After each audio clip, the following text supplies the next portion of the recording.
Hello મિત્રો, નમસ્તે બધાને. કેમ છો બધા? રોની રેસીપી બ્લોગમાં સ્વાગત છે તમારું.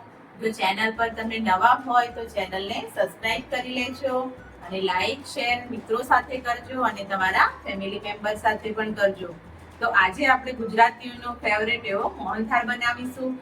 એકદમ કણીવાળો, મસ્ત, એકદમ પોચો, સોફ્ટ અને મોટા પણ ખાઈ શકે એવો સ્વાદિષ્ટ પરફેક્ટ મેજરમેન્ટ સાથે આપણે મોહનથાળ બનાવીશું. તો ગુજરાતી મોહનથાળ બનાવવા માટે ચલો હવે આપણે સ્ટાર્ટ કરીએ. તો આપણે મોહનથાળ બનાવવા માટે 1 વાડકા જેટલો કકરો ચણાનો લોટ લઈ લીધો છે અને એમાં આપણે અડધી ચમચી જેટલું ઘી હોય તો ઘી, નહીં તો તેલ એડ કરીશું.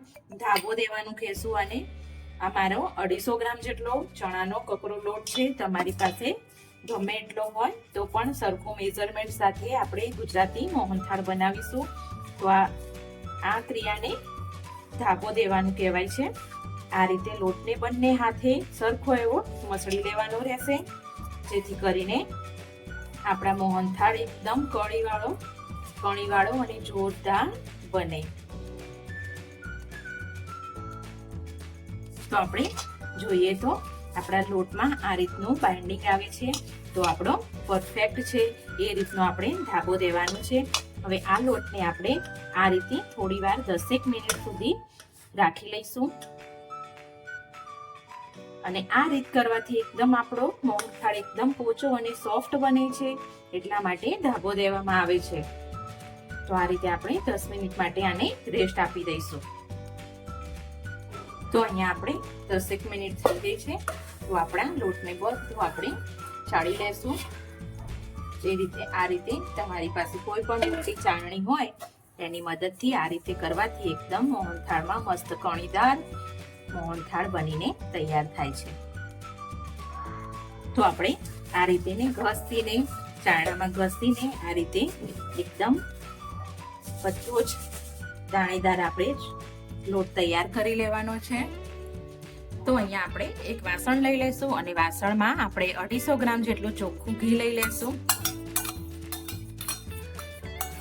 જેટલો લોટ હોય તેટલું જ આપણે ઘી લેવાનું રહેશે. હવે આપણું ઘી મસ્ત એવું બધું જ ગરમ થઈ ગયું છે. તો આપણે લોટને અંદર એડ કરી દઈશું અને સરસ એવું મિક્સ કરી લઈશું. અને હા, આ પ્રોસેસને આપણે ધીમા ગેસ પર જ કૂક કરવાની રહેશે, જેથી કરીને આપણો લોટ સરસ એવો મસ્ત એવો શેકાઈ જાય. તમને ફાવે તો તમે થોડી વાર વચ્ચે ગેસને ફૂલ કરી શકો છો, પણ જેટલું જ ધીમા ગેસે આ પ્રોસેસને કરશો તેટલું જ મસ્ત એવો આપણો મોહનથાળ બનીને તૈયાર થશે. જો એકદમ આપણો કણીદાર મસ્ત એવો બનશે મોહનથાળ. તો આ પ્રોસેસને આપણે 5 થી 10 મિનિટ સુધી કન્ટિન્યુઅસ આ રીતે હલાવતા રહીશું, નહીં તો તળિયે ચોંટી જશે. તો આપણે 5-1 મિનિટ જેટલું હલાવતા થયું છે. તો આપણો લોટ સરસ એવો મસ્ત એવો ઘીમાં ફૂલી ગયો છે અને સુગંધ પણ થોડી આવવા લાગી છે. અહીંયા આપણે ગેસને ધીમો જ રાખીશું અને થોડો એવો ગોલ્ડન થવા દઈશું, જેથી કરીને આપણો મોહનથાળ કાચો ના રહે અને ટેસ્ટમાં સરસ લાગે. તો આ રીતે આપણે હલાવતા જ રહેશું.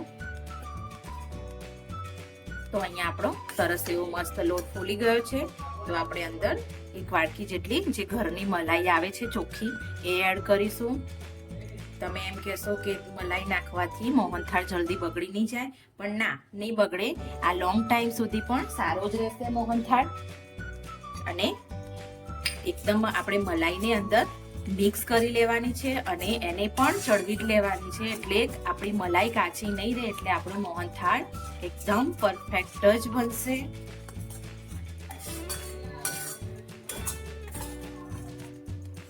તો અહીંયા આપણે જોઈએ તો મસ્ત એવાનું આપણું તળ શેકાઈ ગયું છે. આપણે ગેસને બંધ કરી લેશું અને થોડીક વાર હજુ આમ ચલાવતા રહીશું, નહીં તો નીચે એકદમ ચોંટવા મળશે અને ટેસ્ટ પણ બદલાઈ જશે. નીચે ચોંટે દાજવાનો ટેસ્ટ આવે એવો થઈ જાય. તો ગેસ ઉપર જ આમ જ થોડી વાર એવું આપણે 1 થી 2 મિનિટ માટે આપણું વાસણ ગરમ હોય ને એટલે આપણે હલાવતા રહેવાનું આ રીતે.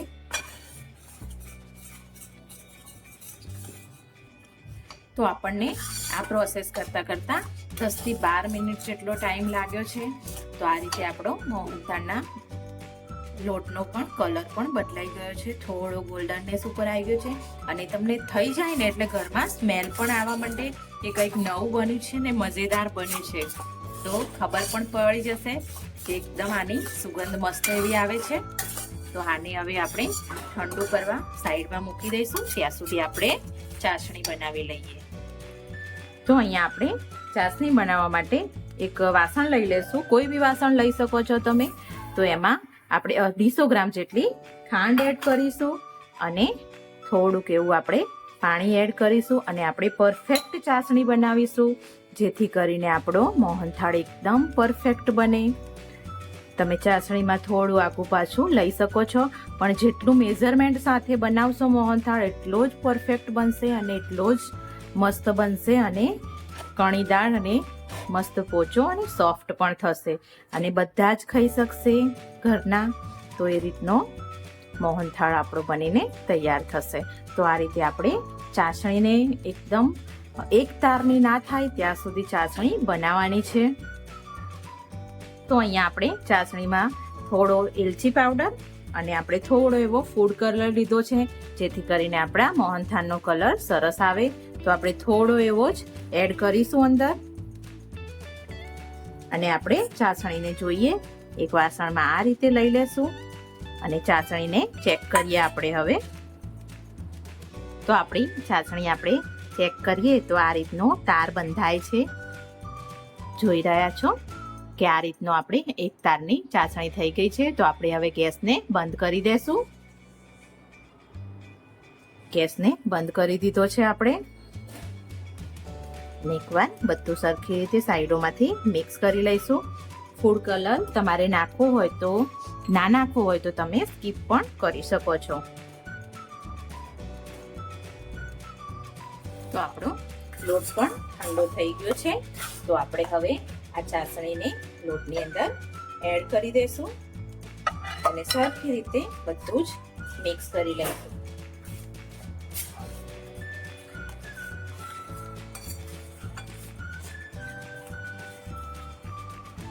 તો આપણે થોડી વાર હલાવી અને બધું સરખું મિક્સ કરીશું. ત્યાં આપણો મોહનથાળ મસ્ત એવો બનીને તૈયાર થઈ ગયો છે. તો આપણે આને એક વાસણમાં થાળી લઈશું એના પીસ કરવા માટે. તો આ રીતે તમારે કોઈ પણ થાળી લઈ લેવાની છે કે તમારી જોડે કોઈ પણ વાસણ હોય એ લઈ લેવાનું છે. અત્યારે તમને લીકુડ જેવું લાગતું હશે, પણ એકદમ આપણો ફરી જશે મોહનથાળ એટલે મસ્ત એવો તૈયાર થઈ જશે. તો હવે આના પર આપણે થોડા એવા કાજુ બદામથી ગાર્નિશ કરી લેશું. તો હવે આ મોહનથાળને આપણે 4 થી 5 કલાક માટે આમ જ છોડી દઈશું અને ઠરવા દઈશું. પછી આપણે એના ટુકડા કરીએ. તો અહીંયા આપણે 4 થી 5 કલાક થઈ ગયા છે. તો આપણો મોહનથાળ મસ્ત એવો ઠરી ગયો છે. તો આ રીતે આપણે ટુકડામાં કાપી લઈશું.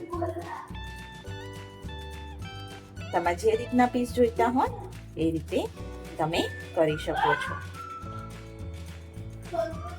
એકદમ સરસ એવો કણીદાર આપણો મોહનથાળ તૈયાર થયો છે મિત્રો. એકદમ ચોખ્ખો અને ઘરનો.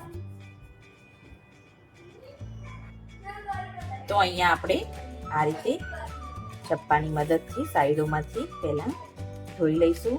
તો આપણો સરસ એવો સોફ્ટ એવો મોહનથાળ તૈયાર છે, એકદમ ટેસ્ટી અને કણીદાર. તો અહીંયા આપણો મસ્ત ને એવો મોહનથાળ એકદમ પોચો રૂ જેવો મોઢામાં મૂકતા જ ઓગળી જાય એવો તૈયાર છે મિત્રો. તમે પણ તમારા ઘરે જરૂરથી ટ્રાય કરજો.